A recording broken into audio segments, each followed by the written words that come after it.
अमरावती महापालिकेच्या आगामी निवडणुकीच्या पार्श्वभूमीवर महायुतीतील जागा वाटपाचा तिढा अद्याप सुटलेला नाही. नागपूरनंतर आता अमरावतीतही जागा वाटपावरून सलग बैठका होत असल्या तरी ठोस निर्णय मात्र झालेला नाही. या पार्श्वभूमीवर शिवसेना शिंदे गटाचे नेते व राज्याचे मंत्री संजय राठोड अमरावतीत दाखल झाले. त्यांच्या उपस्थितीत भाजपच्या कोर कमिटीसोबत महत्त्वाची चर्चा सुरू असून या बैठकीत शिवसेना शिंदे गटाचे माजी आमदार अभिजित अडसूळही सहभागी झाले आहेत. महायुतीतील समन्वय आणि जागा वाटपाबाबतचा तोडगा काढण्याच्या दृष्टीने ही बैठक अत्यंत महत्त्वाची मानली जात होती. सूत्रांकडून मिळालेल्या माहितीनुसार शिवसेना शिंदे गटाने अमरावती महापालिकेसाठी महायुतीकडे 20 ते 25 जागांचा प्रस्ताव दिला आहे. मात्र भाजपाकडून या प्रस्तावावर अद्याप अंतिम निर्णय झालेला नाही. भाजप आणि शिवसेना यांच्यातील जागांची संख्या, प्रभावी प्रभाग आणि उमेदवारांची निवड या मुद्द्यांवर चर्चा सुरू असल्याचं समजतं. या बैठकीला भाजपाकडून माजी मंत्री प्रवीण पोटे, भाजप शहराध्यक्ष नितीन धांडे यांच्यासह पक्षाचे इतर प्रमुख पदाधिकारी उपस्थित होते. नागपूरमध्ये यापूर्वी झालेल्या बैठकीतही जागा वाटपावर एकमत झाले नव्हते. तरी यानंतर अमरावतीत पुन्हा एकदा चर्चा सुरू झाली असली तरी महायुतीतला तिढा कायम आहे.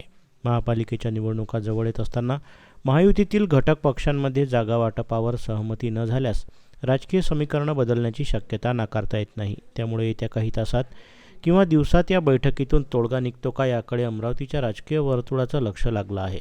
आमच्या वरील जे आमचे वरचे नेते मंडळी आहेत त्यांच्या आदेशानुसार आम्ही आता बैठक केलेली आहे. आम्ही सगळी मंडळी, आमचे जिल्हाध्यक्ष आहेत, इथे शिवराजजी आहे, बाकी आमचे नितीनजी आहे, त्या ठिकाणी अनेक लोक आहेत प्रमुख, त्यांच्या समेत आम्ही सगळ्यांनी मीटिंग केली आणि त्यांनी आम्हाला जी द्यायला पाहिजे ते आमच्याकडे देत आहेत. हे त्यांची नावं येतात, ते आमची नावं आहेत. असं म्हणून भाजप, शिवसेना आणि YSP असं मिळून आम्ही करतो आहे. वरच्या नेत्यांनी ज्या पद्धतीने आम्हाला आदेश दिले त्या पद्धतीने आम्हाला युती करण्याचं आमचं पूर्ण मनोबल आहे.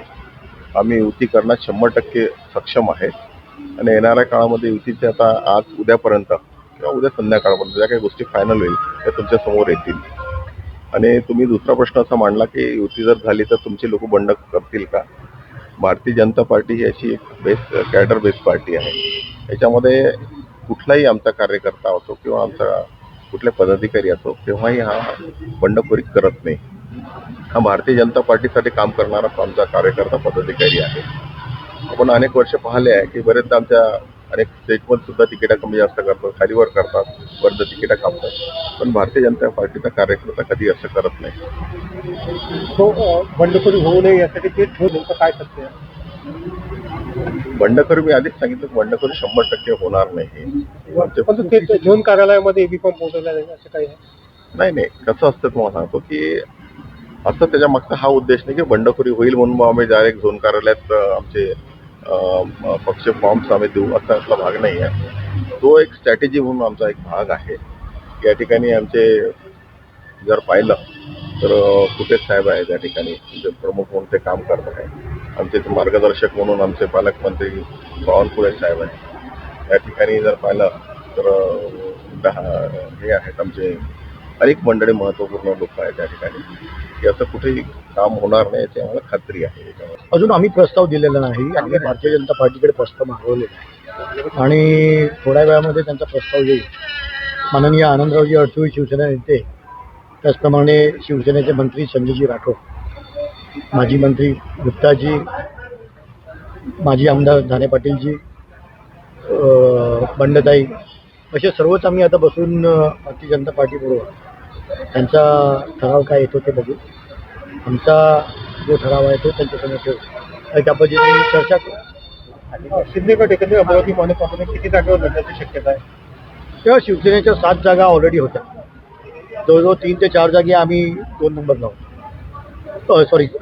3 ते 4 जागी आम्ही भारतीय जनता पार्टीच्या पुढे होतो आणि जवळजवळ 18 जागी आम्ही 2 नंबर लावतो भारतीय जनता पार्टीच्या लगोलग मागे. आणि त्यामुळे त्या सगळ्या गोष्टीचा जर सारासार केल्या तर एक 20 ते 25 जागा आम्हाला सुटाव्या अशा पद्धतीची मागणी. हा जो आपला प्रस्ताव 20 ते 25 जागेचा आहे, भाजपकडे आपण त्यांनी जर मान्य नाही केला तर जी युतीचे शक्यता. शेवटी चर्चा जोपर्यंत सुरूच होत नाही तोपर्यंत मान्य कोण करेल आणि नाही करेल हा विषय हा नंतर. त्याला कदाचित जर झालं तर नाही झालं तर ऑटोमॅटिकली आम्हाला वेगळं लढावं लागेल.